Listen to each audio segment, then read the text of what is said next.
You don't have a regular toilet when that flow is, you know, flowing.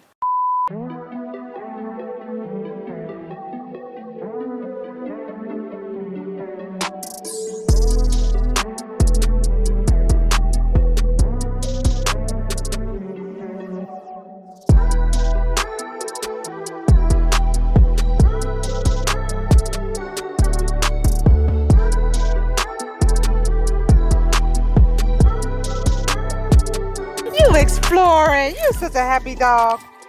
You exploring. You happy dog. You happy dog. We have a fire pit, and thankfully Jasmine still has wood from when we camped the last time. So long ago. I just put on some warmer layers, and then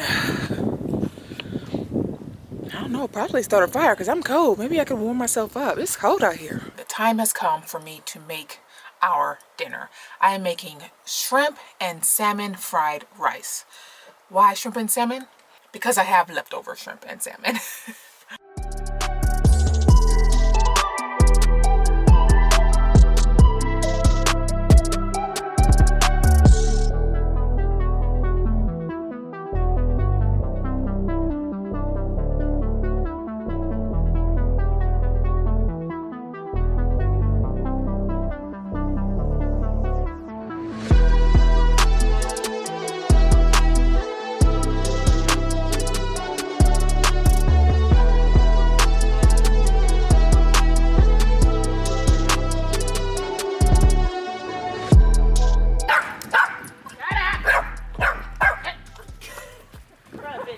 Show her how fast you are. Tell her you're a speed racer. Oh, freak. It's Her clothes on. I have on more. 1, 2. You got a sweater. I have 3 shirts on. Where's your sweater? This is a sweater. No, put a sweater I think I got on. robbed because I can't find it. Oh, what are you talking about, man?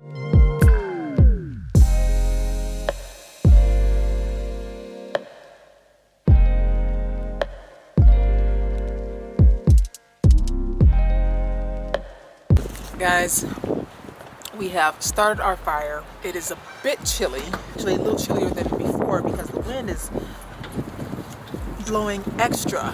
How's your shrimp fried rice? Or shrimp and salmon fried rice? Quite tasty. It don't taste like the Chinese folks. You're not Chinese.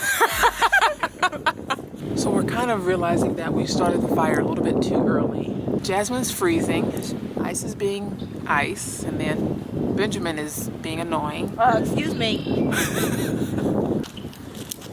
He's so annoying. He always whining, just whining for nothing. Benjamin Button.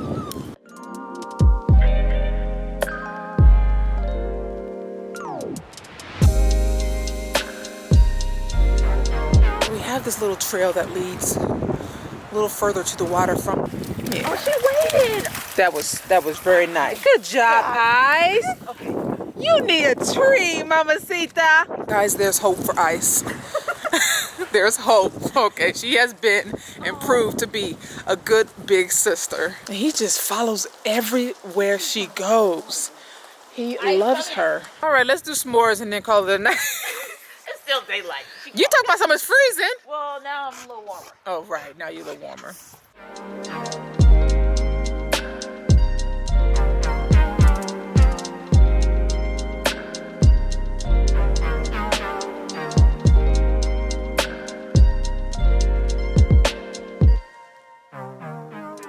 Guys, really quick, let me take a moment to introduce today's video sponsor, Battleborn. I really can't brag enough how amazing my electrical system is, thanks to Battleborn Batteries. They are a tremendous help in making sure that my home on wheels run as smoothly as possible. The leader in lithium ion phosphate technology, Battleborn creates deep cycle batteries for RVs, boats, off-grid solar, and vans like my baby Zion. Right out of Reno, Nevada, Battleborn Batteries bring you the most efficient, stable, and most powerful lithium ion battery on the market. They aim to help you get out there and stay out there. Oh, that's so cute. After upgrading my batteries last summer, my batteries have never, and I mean never, dropped below 87%. Through the rain and the unexpected snow, you guys know that I try to stay away from all that. And that's with using all of my electricity, induction stove, 12-volt fridge, hot water heater for my showers, and my heater for those cold and rainy nights, along with my air fryer and pretty much everything else I use electricity for in the van. After taking that birthday month hiatus, you know, when I went abroad to Europe and Africa for my birthday, We're with you today, Khalid, and he's going to show us around Marrakesh. I thought that my batteries would act up. You know, like a child who doesn't get much attention? Nope. My batteries are just as they left them. I love it. So again, thanks to Battleborn Batteries, I have 5 100 amp hour 12-volt batteries. That's a total of 500 watts of lithium batteries, along with a 12-volt DC to DC Victron Smart non-isolated charger that essentially just enables me to charge up my home batteries in the back when I'm driving on the road. With all that said and done, Battleborn is devoted to creating a new standard in energy storage. Their goal is to make green and renewable energy available for everyone. So if you want to be a part of that everyone like me, then I highly encourage you to click on the link in the description box below and start shopping today. Now let's get back into figuring out if van life is for you.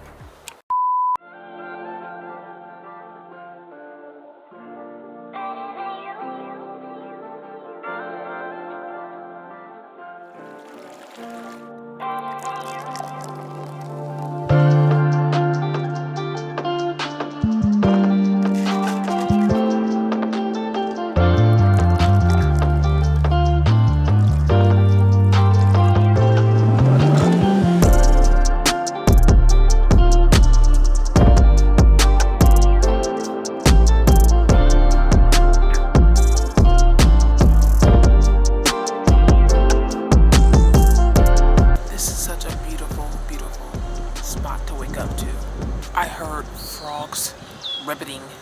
Is it ribbiting? Ribbit? Croaking? I heard frogs all night last night. Like all night. It didn't keep me up because I was really watching movies and catching up on YouTube videos, but it's just interesting. I don't think I've heard frogs before. Although I have this luxurious van and roam freely, van life is not what it's always cracked up to be. YouTube, Instagram, and pretty much all of these social media platforms sometimes exclude the non-aesthetics of this lifestyle. I don't know if I'm really guilty of this or not. I always set out to display every aspect of van life. The good, the bad, the ugly, and the beautiful. And even though I will transition from this lifestyle eventually, I still have a strong desire to help those who are looking to transition into this lifestyle. The plan for me was to go back to Ben and stay for the remainder of the week. But honestly, I really want to get away from the cold. I just don't think that I want to wait around for those packages. I can easily just have them sent back and get another order shipped out to wherever I'm going to be at. Somewhere warm. I'm really thinking about Utah. I haven't been to Utah in the van, I should say. So I'm just excited to get and camp in some warmer weather. I'm in the driving mood, so it's best to catch me now. I'm in the driving mood. I don't even feel like showering. I just want to drive. First, let's see what Jasmine feels like doing.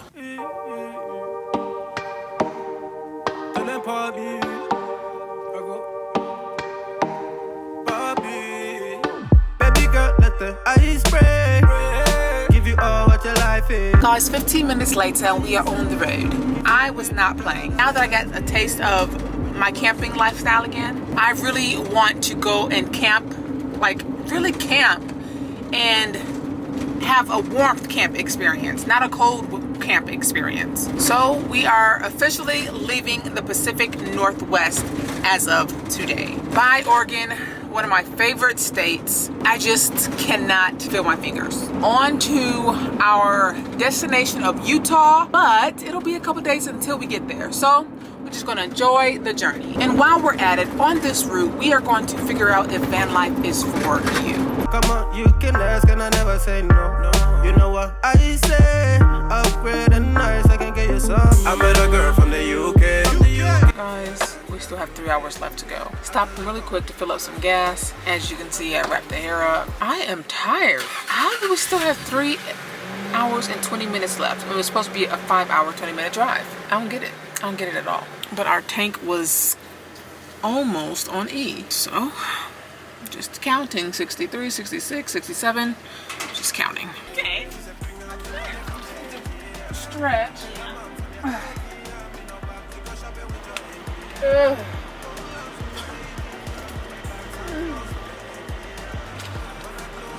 Yeah, I don't know what's going on. This is crazy. So the gas attendant guy told me that we were still in Oregon, guys. Oregon.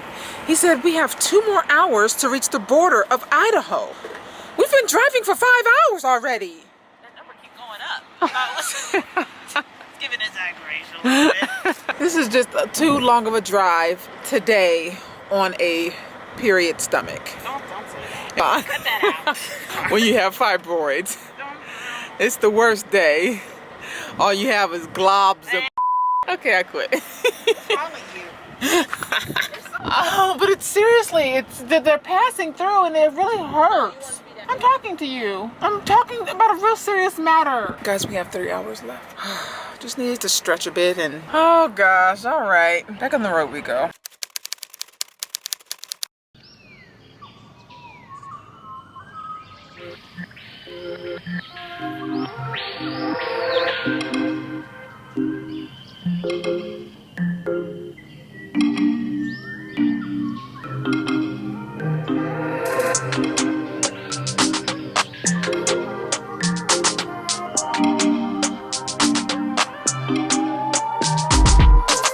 We have finally made it to our destination. Do you guys remember this spot? It is a beautiful Sunday and I feel good. It's Juneteenth. Hello.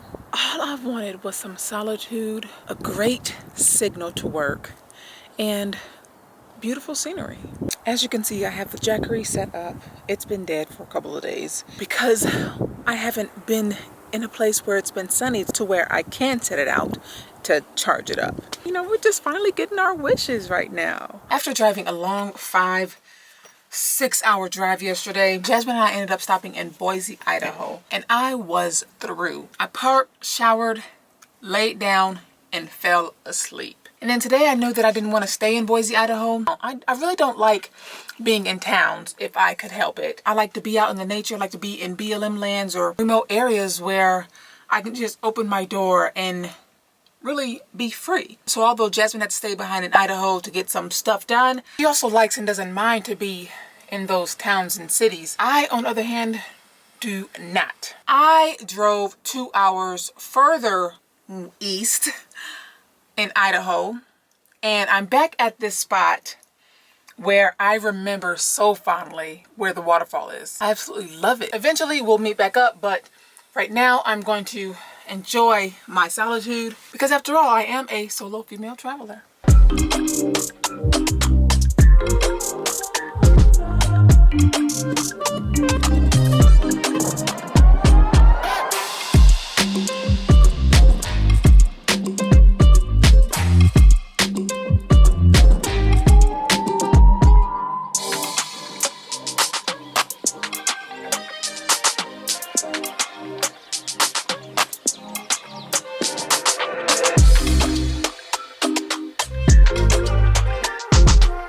I decided to make me a little bit of breakfast. I have some avocado toast with bacon, eggs, and arugula.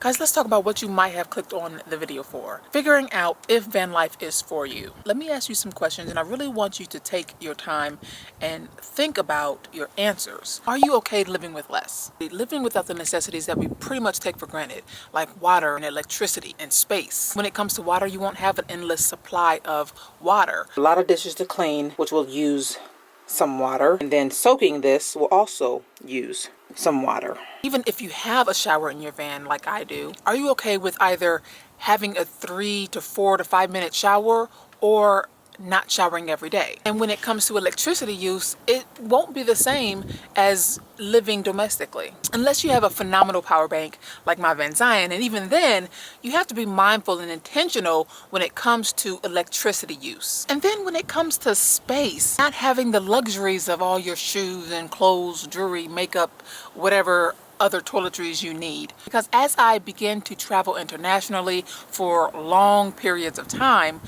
I'm going to be pretty much living out of a suitcase. Another question that I want to ask you is, can you actually live in tiny quarters and keep it clean and organized? I tell you what, I sweep daily. For me, I get anxious and feel uncomfortable when too many things are all out of sort. It's like a, yep, it's like a, oh no. Oh my God, what the hell is that? I gotta go inside.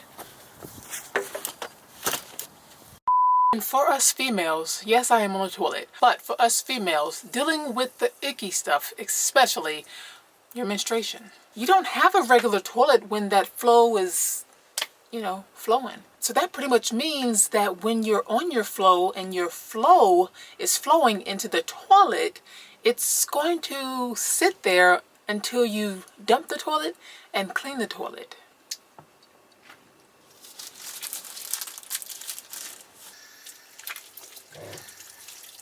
So it's just the inevitable. Also, are you okay dealing with the icky stuff? The gray water or black water or dirty water, whatever kind of water you have. Are you okay with doing that kind of stuff? Along with the toilet stuff. If you have a composting toilet or a regular portable toilet, portable toilet, are you okay with all that? Tip that I have for my females out there. Number one, in my toilet, not number one in the toilet, but number one tip. Only thing that hits my toilet is pee. I don't even put toilet paper down there. Although I use dissolvable toilet paper, I don't even put that down the toilet. I throw it in the trash. So when I wipe, I throw it away. So when it comes to that time of the month, and while I'm still waiting for this IUD to kick in, the dirty toilet paper, I throw it in the trash as well. Of course, along with tampons and pads. Whew. And although I am connected to the internet now, I am at a great camping spot now with cell signal and my portable Wi-Fi pack works, I am not always connected to the internet. Are you okay with not 100% being connected to the internet? Can you handle the truth? You can't handle the truth. Girl. I mean, unless you are in cities 100% of the time where there's cell towers, then you will not be connected to internet and have service 100% of the time. Now, I do have a video on how I obtain Wi-Fi while on the road. I will link that in the description box. It'll also be in the cards above here. So check that out if you're interested on my method of how I maintain Wi-Fi and work full-time on the road. It may just save your life.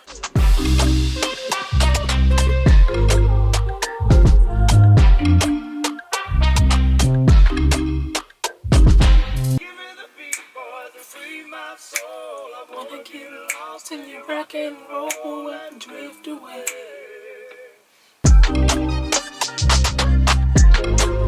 Oh, he did that song, okay. Oh, I wanna get lost in your rock and roll and drift away. I feel good. I feel good, sis. I even turned on my Bluetooth speaker for this day. You know what I'm saying?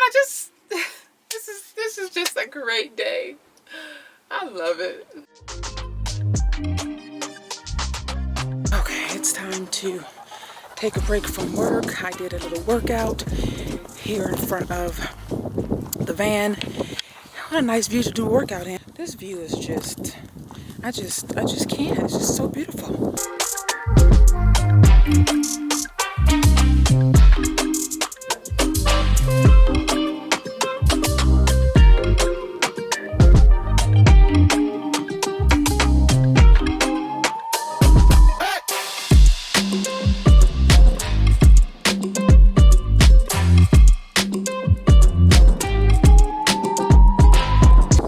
Next question is, are you okay with the unexpected? The unexpected maintenance, the unexpected weather changes, the unexpected gas prices, because honey, these gas prices are unexpected. I have never paid more than $80 to fill up my tank if it was on E. The other day I paid $112. Where they do that at?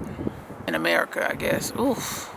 Honey, the ghetto. But are you okay with the unexpecteds? I mean, I try to be, but I don't know if I'm any good at it. The waterfall is right over yonder. Can you see it? And then you have people down there kayaking There's a couple boats over there by the shore. Let's see if there's a better spot. You know, kind of like the grass is greener on the other side. So if Jasmine comes, she can park here.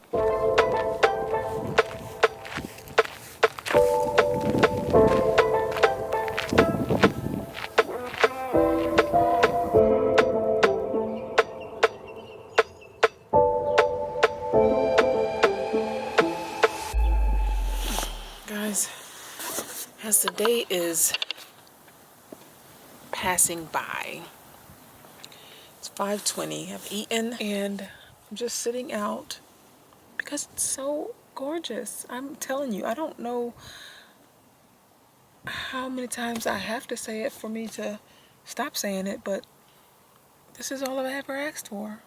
Is to sit out, beautiful scenery, sun shining, cell signal, and be at peace and solitude. Like, this is everything to me. I absolutely love it, you know? One of the final questions that I have for you is, are you able to afford the van life that you envision? For the adventurer like me, can you afford the daily of filling up gas, doing the amount of activities, caravanning to different countries? Think about that piece as well. One thing about Mexico that I can understand, but I necessarily didn't like, having to get a separate insurance policy, because U.S. insurance policies don't typically cover you over in Mexico. Depending on your vehicle, the length of stay, it could cost you a good $400. And for the minimalist, do you have enough saved, or are you financially stable enough to live out here on this road? You know, research is essential before starting anything new, and van life is no different. My hope is not to discourage you from doing van life, but helping you be more intentional in your van life decision-making process. No one will ever be able to display van life in its entirety. Some things merely just have to be experienced for themselves.